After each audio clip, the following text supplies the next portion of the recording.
And so my legend begins.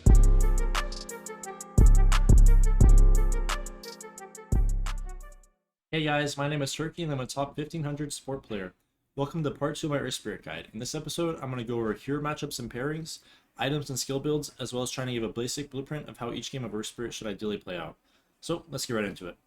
So to start off with, let's talk about some heroes that work really great alongside Earth Spirit. So backline pause 5s really love having an Earth Spirit on your team, so you can act like a buffer in between them and the other team, as well as you can be a strong initiator that would break down the other team's positioning, which could allow heroes like Warlock and Wyvern to get off really good ults. So some other examples could be like Crystal Maiden and Bane. They like having you in between them and the other team, so it's harder for the other team to go on your back. One of Earth Spirit's main downsides is that he's not a very strong laner on his own.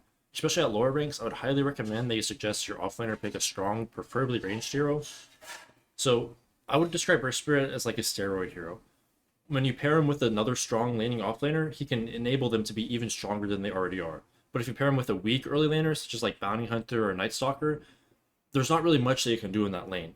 So some good examples of heroes I like to lane with on Earth Spirit is Viper, Darkseer, Necrophos, Razor. All these heroes are already strong on their own, and you can help make them even stronger as the lane goes on.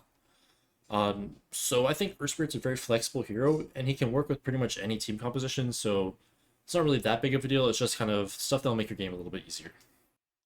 So Earth Spirit's main strength is his ability to get on top of and disable key targets. So obviously Earth Spirit's going to be good against heroes that will die quickly if they get caught out. Some examples could be Puck, Tinker, and Ember Spirit. Any hero that relies on their spells to avoid dying, Earth Spirit is very good against. So Earth Spirit is also strong against weak supports that have no saves or escapes, like Crystal Maiden and Ancient Apparition. They have no way to save their teammates, and they can't really defend themselves against Earth Spirit. Earth Spirit also has incredible burst potential mid-game, so he's very strong against squishy heroes or heroes that farm on low HP, such as Morphling, and in some cases like Huskar. He jungles on low HP, you might be able to catch up by surprise. So Earth Spirit isn't really directly countered by any heroes, they're just some heroes that he's like not as effective against. I think a silence, a stun, and a slow is going to be strong against every hero no matter what. But with that being said, some heroes I don't really like to play against would be tanky heroes that don't really care about being silenced or slowed, and then also heroes that you can't burst. So like Wraith King and Sven, you roll on top of them, you're not going to be able to burst them, and then they're just going to hit you anyways, even if they're silenced.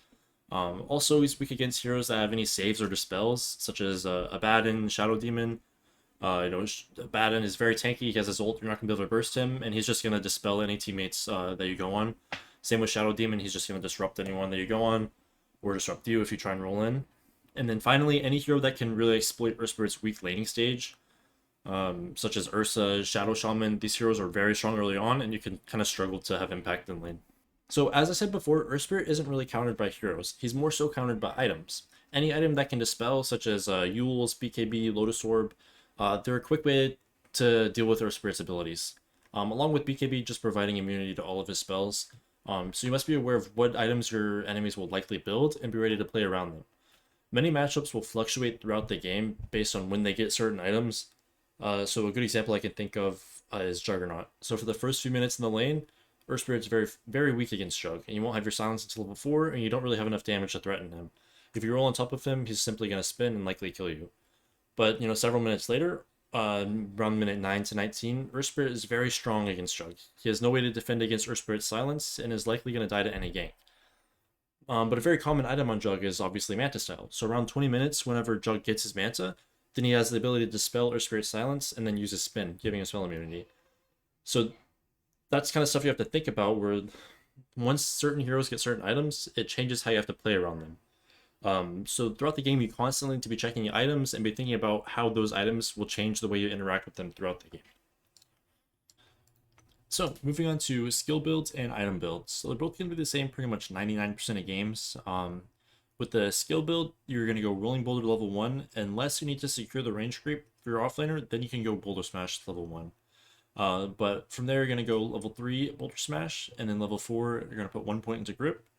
You're going to continue on maxing out Rolling Boulder, of course putting a point into your ult level 6. And then you're going to max out Geomagnetic Grip next, putting 1 point into your talent. You're going to get the 325 Rolling Boulder distance always, the other one's garbage. And then you're going to keep maxing out Grip, and then you're going to max out Boulder Smash last, grabbing your ult every level that you can, and talents every level you can.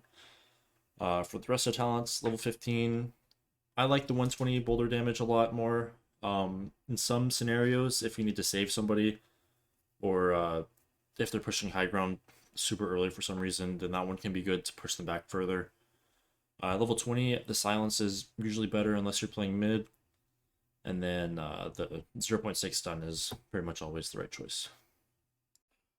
So for the item build, for Earth Spirit, it's pretty much the same every single game. There's two main builds I'm doing right now. The only difference is one is Spirit Vessel and the other one is Veil of Discord. So just to explain it quickly, you're going to want to get your Magic Stick, Basilius real quick. You always want to have raindrops throughout the early and mid game. It's very important for like mana regen and just helping you be a little bit tankier. Tranquil Boots, and then you're going to go right into your Veil of Discord, and then immediately BKB, Shard, and then you can go Aghanim Scepter, and then the rest is pretty much luxury from there. You get some utility if you want on whatever you need for the game. For the Spirit Vessel build, pretty much the same, except you're going to get your Urn right away, Stick, Boots, and then go right into Spirit Vessel. You can get your Boots, Wand, right into BKB, Shard, and then the same Aghanims and any utility items that you need.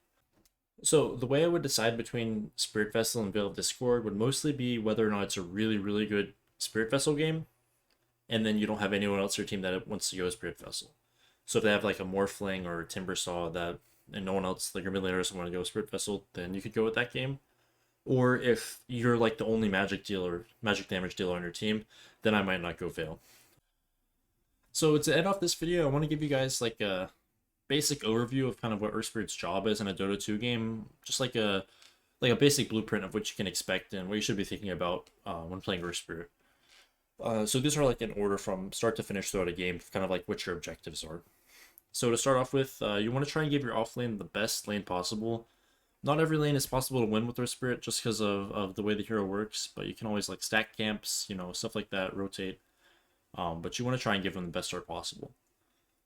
Next, you want to support your mid lane in getting runes, getting the water runes every 2 minutes, getting the power runes, TPing from base to fill their bottle, and ganking, killing other teams mid, maybe rotating to help your mid laner if he's getting ganked, stuff like that. Then moving on from there, mid game, you want to be able to play with your strong teammates, whether it could be your off lane or your mid laner. Just kind of play with them and your pause 5 to try and get stuff done on the map, whether it's taking towers, just taking fights with them, making space for your carry to farm.